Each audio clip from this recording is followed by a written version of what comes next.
je suis un candidat qui défend l'histoire de l'immigration et de ce qu'elle a apporté à Paris, des migrations nationales, des migrations internationales qui ont fait la richesse de cette ville. Et Paris, sans cette histoire de l'immigration, sans la convergence culturelle qu'elle a permis, Paris, c'est pas une citadelle assiégée. Non, mais c'est une ville en mouvement. C'est une ville en mouvement.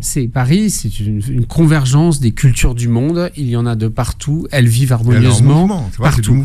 En revanche, vous avez raison, il y a un impensé du gouvernement sur la situation des jeunes, en particulier, qui demandent l'asile, qui ont fui la guerre, qui ont fui la misère, qui ne sont pas très nombreux. On parle de quelques centaines à Paris, mais parce que le gouvernement ne s'en occupe pas, ils sont dans la rue, ils dorment sous les ponts. En réalité, c'est le cas à Paris, mais c'est le cas aussi à d'autres endroits. Il y a d'autres départements de la petite couronne qui sont touchés par cela. Absolument. Simplement, on parle toujours de Paris parce que un certain nombre de médias, et je vais citer CNews par exemple, de façon totalement cynique, viennent les filmer en illustration de ce qu'ils appellent la submersion migratoire. Ça n'existe pas sur le plan des études scientifiques, ça n'existe pas.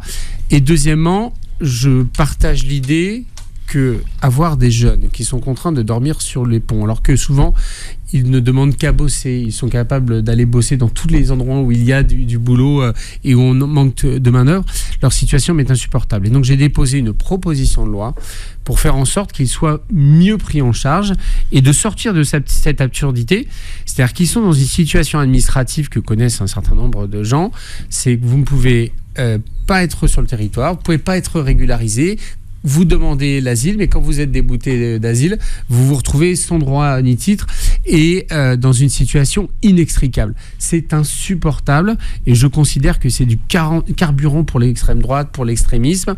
Et donc je veux que nous puissions nous occuper mieux de ces jeunes.